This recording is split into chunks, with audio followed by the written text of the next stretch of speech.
നമസ്കാരം, മലയാളി വാർത്തയിലേക്ക് സ്വാഗതം.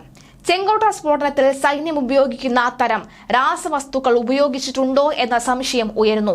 അമോണിയം നൈട്രേറ്റിന്റെ സാന്നിധ്യമാണ് സ്ഥലത്ത് നിന്ന് കണ്ടെത്തിയത്. എന്നാൽ മറ്റ് പദാർത്ഥങ്ങൾ ഉപയോഗിച്ചിട്ടുണ്ടോ എന്നത് പരിശോധന കഴിഞ്ഞേ വ്യക്തമാകൂ. സ്ഫോടനം നടത്തിയ ഉമർ 11 മണിക്കൂർ ദില്ലിയിലുണ്ടായിരുന്നു. കൊണാണ്ട് പ്ലേസിലും ഇയാൾ വന്നു എന്ന് പോലീസ് വൃത്തങ്ങൾ പറയുന്നു.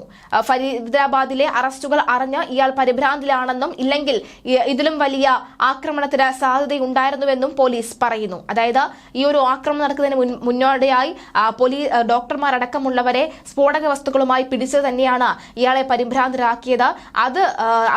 അങ്ങനെ ഒരു ഡിസ്ട്രാക്ഷൻ, അങ്ങനെ സമനില തെറ്റിയതുകൊണ്ടാണ് വലിയ രീതിയിലുള്ള ഒരു അപകടം ഉണ്ടാകാതെ പോയി. ചാന്ദിനി ചൌക്ക് അടക്കം പ്ലാനിൽ ഉണ്ടായിരുന്നുവെങ്കിലും അതിലേക്കൊന്നും കടക്കാതിരുന്നത് കൃത്യമായ ഇടപെടൽ തന്നെയായിരുന്നു. ചെങ്കോട്ടയ്ക്ക് സമീപത്തെ സ്ഫോടനത്തിൽ അന്വേഷണം ഊർജിതമാക്കി NIA. കഴിഞ്ഞ ദിവസം ഫരീദാബാദ്, അതുപോലെ തന്നെ സഹർപൂർ എന്നിവിടങ്ങളിൽ നിന്ന് അറസ്റ്റിലായ ഡോക്ടർമാരായ ആദിൽ, മുസീദിർ, ഷഹീന എന്നിവരെ കസ്റ്റഡിയിൽ എടുത്ത ചോദ്യം ചെയ്യും. ആക്രമണത്തിൽ പാക് ഭീകര സംഘടനയായ ജെയ്ഷെ മുഹമ്മദിന്റെ പങ്ക് സംശയിക്കുമ്പോഴും ഇതുവരെയും സ്ഥിരീകരിക്കാൻ കഴിഞ്ഞിട്ടില്ല. കശ്മീരിലെ പുൽവാമ സ്വദേശി ഡോക്ടർ ഉമർ മുഹമ്മദ് നടത്തിയ ചാവേർ ആക്രമണം ആയിരുന്നില്ലെന്നാണ് പ്രാഥമിക നിഗമനം. ചാവേറിന്റെ രീതിയിലായിരുന്നില്ല ആക്രമണം. റെയ്ഡിൽ സ്ഫോടക വസ്തുക്കൾ കണ്ടെടുത്തത് പ്രതിയെ പരിഭ്രാന്തനാക്കി. നിർമ്മാണം പൂർത്തിയാക്കാത്ത ബോംബ് അസമയത്ത് പൊട്ടിത്തെറിക്കുകയായിരുന്നുവെന്നും ഉന്നത വൃത്തങ്ങളെ ഉദ്ധരിച്ച് വാർത്താ ഏജൻസി റിപ്പോർട്ട് ചെയ്യുന്നു. കാറ് ഒരു ലക്ഷ്യത്തിലേക്ക് കുതിക്കുകയോ മനഃപൂർവ്വം ഇടിക്കുകയോ ചെയ്തിരുന്നത് ചാവേറിന്റെ രീതിക്ക് വിരുദ്ധമാണ് എന്നും വാർത്താ ഏജൻസികൾ റിപ്പോർട്ട് ചെയ്യുന്നു. അതേസമയം ഭീകരാക്രമണത്തിന് പിന്നിൽ പാക് ഭീകര സംഘടനയായ ജെയ്ഷെ മുഹമ്മദ് തന്നെ എന്ന റിപ്പോർട്ട് വരുന്നു.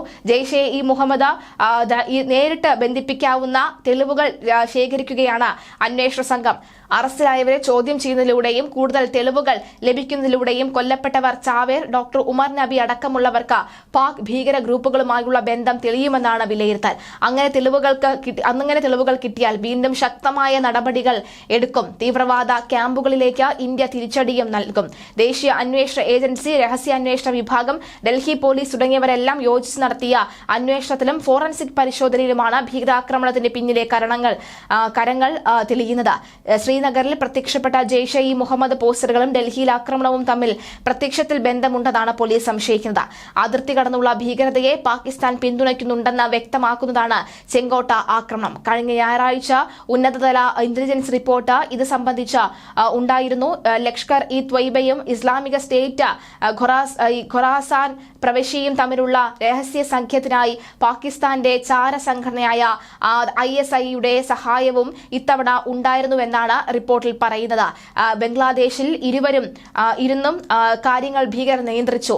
പാക് ഭീകര സംഘടനയായ ജെയ്ഷെ മുഹമ്മദിനെ പിന്തുണയ്ക്കുന്ന പോസ്റ്ററുകൾ ഒക്ടോബർ 27 ശ്രീനഗറിൽ പ്രത്യക്ഷപ്പെട്ടത് മുതൽ നടത്തിയ അന്വേഷണമാണ് ഫരീദാബാദിലെ റെയ്ഡിലേക്ക് ഡോക്ടർമാരുടെ അറസ്റ്റിലേക്കും നയിച്ചത്. അറസ്റ്റിലായ ഡോക്ടർ ആദിൽ അഹമ്മദ് റാഥൽ പോസ്റ്റർ പതിക്കുന്ന CCTV ദൃശ്യങ്ങൾ ലഭിച്ചതാണ് വഴിത്തിരിവായത്.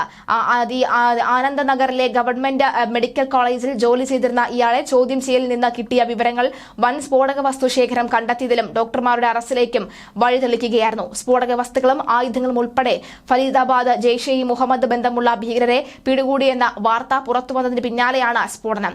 ശ്രീനഗറിലെ ബൻബോര നൌഗം പ്രദേശത്ത് ജെയ്ഷെ ഇ മുഹമ്മദിന് അനുകൂലമായ പോസ്റ്റുകൾ ഒക്ടോബർ 19 പ്രത്യക്ഷപ്പെട്ടതിനെ തുടർന്നാണ് ജമ്മു കാശ്മീരിൽ പോലീസ് ഇതിന് പിന്നിലുള്ളവരെ കണ്ടെത്താൻ അന്വേഷണം തുടങ്ങിയത്. സുരക്ഷാ ഉദ്യോഗസ്ഥരുമായി സഹകരിക്കരുത് എന്ന് ജനങ്ങളോട് ആവശ്യപ്പെടുന്നതായിരുന്നു ഉറുദുവിൽ പ്രത്യക്ഷപ്പെട്ട പോസ്റ്ററുകൾ.